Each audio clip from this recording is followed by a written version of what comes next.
This video is on Saul and the Witch of Endor, or the medium of Endor, found in 1 Samuel chapter 28 verses 3 to 25. 1 Samuel 28 has to be one of the strangest passages in all of the books of 1 and 2 Samuel. Here in this passage we see how far people can go into the darkness and to the sorrow of sin. In 1 Samuel 28 verse 3, this section starts out with the reminder that Samuel has died. And we see in 1 Samuel 25 verse 1 that Samuel died and all Israel mourned for him. But verse 3 also reminds us of something else that Saul did during his reign over Israel. He put out all the mediums and necromancers out of the land.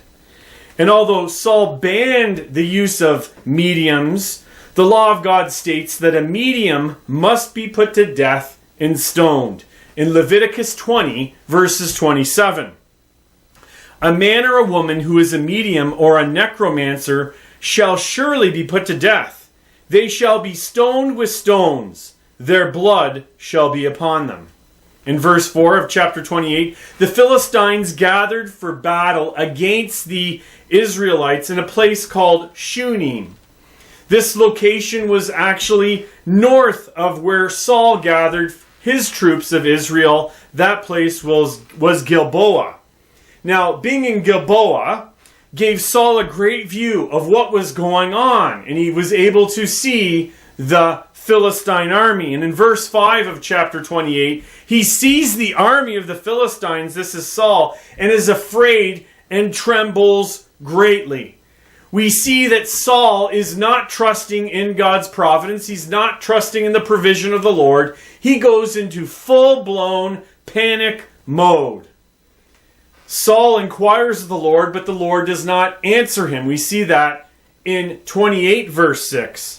The Lord doesn't answer him in dreams, or Urim, which is a form of casting lots, or the prophets. And we know that he can't go to the priests that are at Nob because Saul actually slaughtered them because he thought they were siding with David in 1 Samuel 22, verses 18 to 20. Well, what can Saul do? He's not hearing from the Lord. He seeks a medium, or a necromancer, or what some call a witch. In 1 Samuel 28, verse 7 to 11, he's desperate. He's so desperate that he seeks a medium because the Lord hasn't given him direction. So he goes to a place of extreme rebellion against the Lord. He flat out denies the Lord again. Because in Leviticus 19, verse 31, it says, "Do not turn to mediums or necromancers. Do not seek them out. And so make yourselves unclean by them. I am the Lord your God." In Leviticus 20, verse 6, if a person turns to mediums or necromancers, whoring after them, I, that's the Lord, will set my face against that person and will cut him off from among his people. Those whom Saul asked instruct Saul that there's a medium in Endor. Well, in order for Saul to get to Endor from Gilboa, he will have to go near or even through the Philistine camp, and they're camped at Shunem. In verses 8 to 9 of 28 of 1 Samuel, Saul disguises himself. He puts on other garments to cover up who he is. And Saul brings 2 bodyguards with him to visit this medium in Endor, but he also goes at night. And this is very important. This is what makes what he's going to do even shadier. He's doing something at night because night symbolizes darkness in the Bible. Saul gets to this medium at Endor and asks her to call a divine spirit for him. The medium at Endor reminds this visitor, who is Saul, that Saul has cut off all the mediums in the land, and this medium fears for her life, that carrying out this act of bringing someone up from the dead might cost her her life. But Saul does something even more outrageous. In 1 Samuel 28 verse 10, Saul swears to this medium, "As the Lord lives, no punishment shall come upon you for this thing." Not only is Saul acting in rebellion and going to a medium and seeking guidance, but he's committing blasphemy against the Lord and breaking the third commandment in Exodus 20 verse 7. "You shall not take the name of the Lord your God in vain, for the Lord will not hold him guiltless who takes his name in vain." And this brings us to 1 Samuel 28 verse 11 and 19, where we have Samuel being brought up, and the judgment of God is pronounced to Saul from Samuel, who's been brought up. Now, some think Samuel was not brought up or called up from the dead. They think that this was a demon acting as Samuel, or they think that the medium was just faking this event to get back at Saul from expelling her from the land.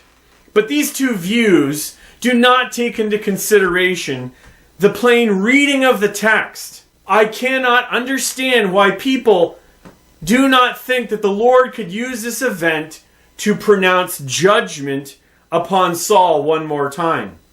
The medium at Endor calls up the real Samuel because, first, she sees Samuel. Number two, she was terrified at the appearance of Samuel. Samuel reminds Saul in this section of things he has already said to him, specifically in 1 Samuel chapter 15. So Saul wants this medium to bring up Samuel in verse 11.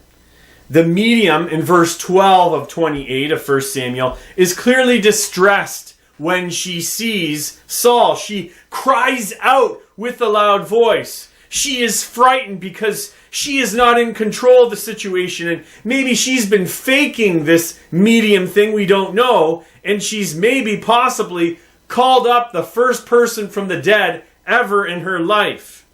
The medium sees a god coming up out of the earth. This is the Hebrew word Elohim, God or gods. It is also used of judges and angels. Verse 14, Saul wants to know what she's seeing. The medium sees an old man with a robe, and Saul knows right away that this person is Samuel.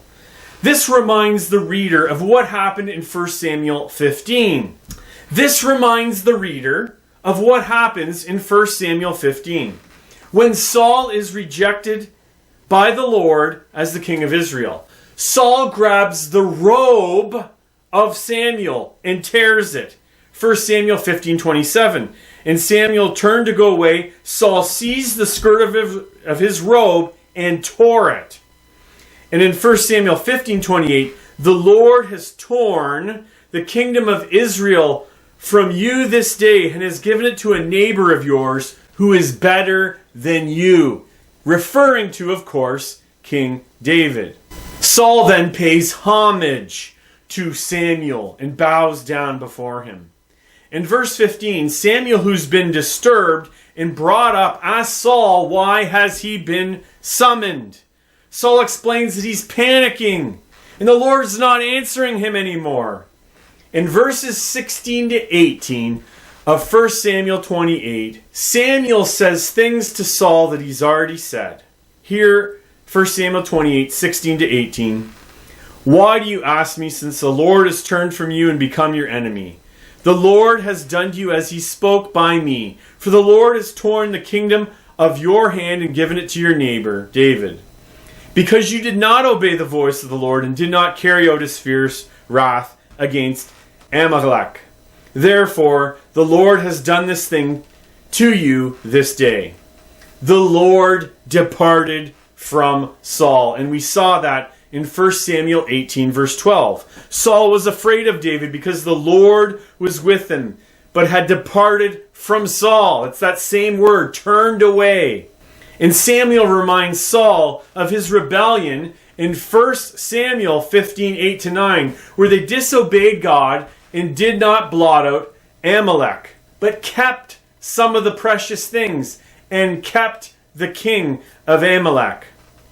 In verse 19, Samuel pronounces the judgment against Saul, and this verse is fulfilled in 1 Samuel 31, verse 1-13, where Saul is struck by the Philistine archers and then takes his life. Him and his children die that day. And this section of Saul with the witch of Endor ends in verse 20-25, and we see Saul enduring extreme fear. He falls to the ground in fear, and he hasn't eaten anything all day. But do you notice who he does listen to? He doesn't really pay attention to the Lord. He pays attention to the medium who asks him to eat.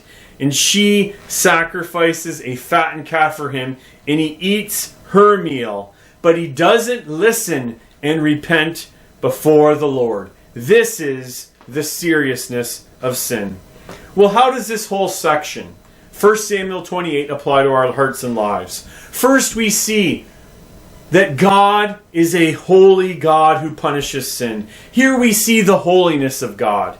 Here we see that the Lord is too pure to look upon evil, and the Lord pours out his anger upon sin. But we also see the grace of God. For Israel, the Lord provides another King David in place of Saul. And this points us to King Jesus, who shows us grace by means of his death upon the cross. David points us to Jesus, the perfect King, who is humble, rides on a donkey, and brings salvation through means of his death. And finally, we are commanded to seek the Lord and not to dive into occult practices or mediums or anything else to offer us any guidance for answers. We as Christians already have everything we need for life and godliness. We have God's pure and holy and infallible word. Saul acted in great rebellion.